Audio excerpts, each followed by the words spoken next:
Hello everyone, welcome to my channel. आज हम इस वीडियो में देखेंगे कि कौन से ऐसे फैक्ट्स होते हैं जिनको हमें प्रूव करने की नीड नहीं होती, जहाँ पर हमें एविडेंसेस देने की नीड नहीं होती। वैसे हम क्या करते हैं, अगर कोर्ट में केस चल रहा है हमारा तो हम एविडेंस देंगे ना, अपना जो भी हमारा फैक्ट है उस चीज़ को प्रूव करने के लिए पार्टीज क्या करती हैं, अपने एविडेंसेस लेकर आती हैं। एविडेंस होगा लाइक प्लेंटिफ ने एविडेंस दिया तो उसके प्लेंटिफ एविडेंस चल रहे हैं, देन फिर डिफेंडेंट एविडेंस चलेंगे, देन फिर उनका क्रॉस होगा। ठीक है, तो ऐसे कौन से फैक्ट है जहाँ पर आपको एविडेंस देने की नीड नहीं है। तो सेक्शन 51 बात करता है बीएसए का, जोन से फैक्ट जुडिशली नोटिसेबल हैं। जुडिशली नोटिसेबल मतलब जहाँ पर जुडिशरी जो है हमारा वहाँ पर नोटिस ले रही है, खुद से नोटिस ले रही है कि यहाँ पर आपको एविडेंसेस देने की नीड नहीं है, वहाँ पर आप क्या करोगे, एविडेंस नहीं दोगे। लाइक आप फॉर एग्जाम्पल ले सकते हो, जैसे हमारे पास कंक्लूसिव प्रूफ होते हैं। कंक्लूसिव प्रूफ का मतलब क्या होता है, लाइक जोन से फैक्ट हमें प्रूफ करने की नीड नहीं होती। ठीक है, उसको कंक्लूसिव प्रूफ बोलते हैं। मे प्रेज्यूम, शैल प्रेज्यूम एंड कंक्लूसिव प्रूफ में क्या होता है, मे प्रेज्यूम में तो जो क्या है कोर्ट क्या कहेगी वहाँ पर एविडेंसेस देने के लिए अलाउ करेगी। शैल प्रेज्यूम में भी आपको एविडेंसेस देने के लिए अलाउ किया जाता है। बट कंक्लूसिव प्रूफ, एग्जाम्पल लो कि 7 साल से छोटे बच्चे ने क्या किया, क्राइम किया, तो वहाँ पर पार्टी को क्या सिर्फ प्रूफ करना है कि that child below the age of 7 year. ठीक है, तो सिर्फ इतनी चीज प्रूफ करनी है, उसके आगे फर्दर जो सा मर्डर हुआ, कोई भी एक्ट हुआ, वो आपको प्रूफ करने की नीड नहीं है, सिर्फ आपको एज प्रूफ कर देनी है, तो वो आपका कंक्लूसिव प्रूफ हो जाएगा। तो ऐसे ही 51 में क्या है, ऐसे फैक्ट्स जोन से जुडिशरी ने खुद से ही नोटिस ले लिया, उनके ऊपर खुद से ही एडमिट कर लिया कि यहाँ पर इन चीज़ों को प्रूफ करने की नीड नहीं है, वो है सेक्शन 51। अब सेक्शन 52 के अंदर आपको क्या दी हुई है, लिस्ट दी हुई है, जहाँ पर जुडिशरी क्या करती है, नोटिस लेती है एंड एविडेंसेस मतलब लेती नहीं है जहाँ पर। ठीक है, तो 51 में तो बोला है जोन से फैक्ट जो जुडिशरी ने क्या कर दिया, खुद से नोटिस लिया जिनके ऊपर उन पे एविडेंसेस देने की नीड नहीं है। बट जो 52 है उसमें आपको लिस्ट प्रोवाइड की गई। ठीक है, यहाँ पर लिखा हुआ है fact of which court must take judicial notice. Must नहीं आएगा यहाँ पर, शैल आएगा। मस्ट आपका कहाँ पर था, एविडेंस एक्ट के अंदर था, उसको रिप्लेस करके अब यहाँ पर शैल डाल दिया। शैल का मतलब क्या होता है कि मैंडेटरी है।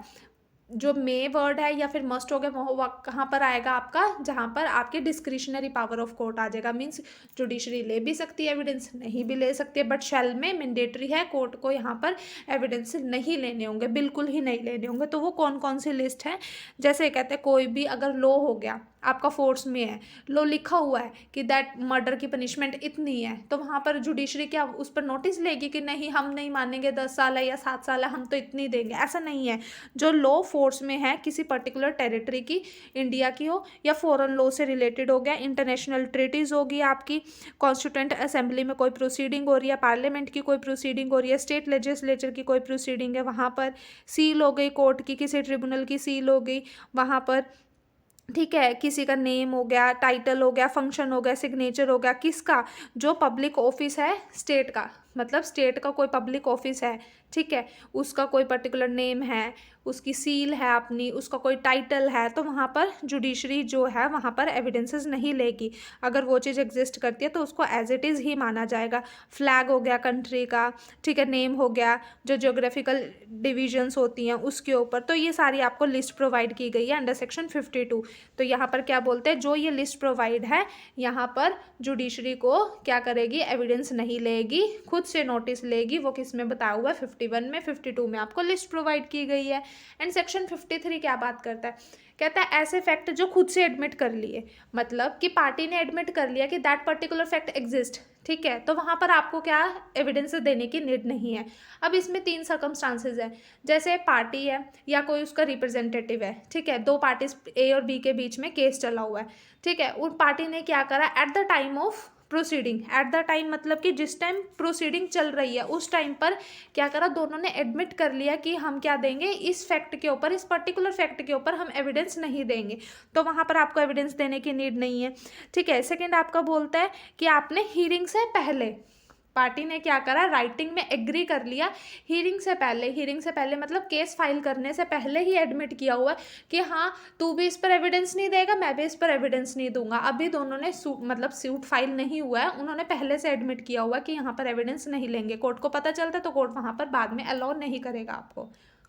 नेक्स्ट आएगा थर्ड, कि जहाँ पर प्लीडिंग में जब केस चल रहा है आपका, तो प्लीडिंग में कोर्ट को डीम्ड का मतलब कोर्ट को लग रहा है कि जो क्या है, यहाँ पर पहले से ही प्लीडिंग्स में लिखा हुआ है, सारी चीज़ लिखी हुई है कि यहाँ पर एविडेंस लेने की नीड नहीं है।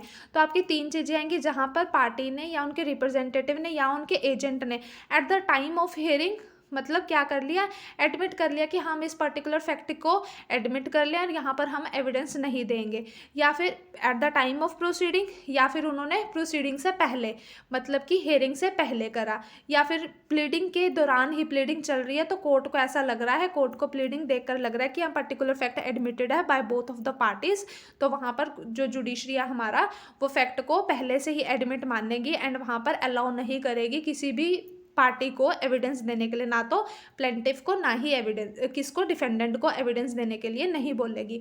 तो 51 आपका बात करता है कि जहाँ क्या जो जुडिशरी ने नोटिस दे दिया जहाँ पर कि ये पर्टिकुलर फैक्ट एडमिटेड है, पर्टिकुलर फैक्ट के ऊपर एविडेंस नहीं दिए जाएंगे, ठीक है, जो उनसे फैक्ट्स जुडिशली नोटिसेबल होते हैं वहाँ पर एविडेंस देने की नीड नहीं है। सेकेंड 52 में क्या बोलता है कि आपको लिस्ट प्रोवाइड की गई है जहाँ पर जुडिशरी नोटिस लेती है। थर्ड में बोला गया 53 में कि जो उनसे फैक्ट ऑलरेडी एडमिटेड होते हैं at the time of hearing से पहले एडमिट करे दोनों पार्टी ने, या प्लीडिंग में कोर्ट को देखकर लग रहा है प्लीडिंग में कि हाँ दोनों पार्टीज के द्वारा एडमिटेड है, वहां पर क्या होता है बाद में फैक्ट को एडमिटेड ही माना जाता है, एविडेंस नहीं लिए जाते further. Hope you will like the video. Thank you.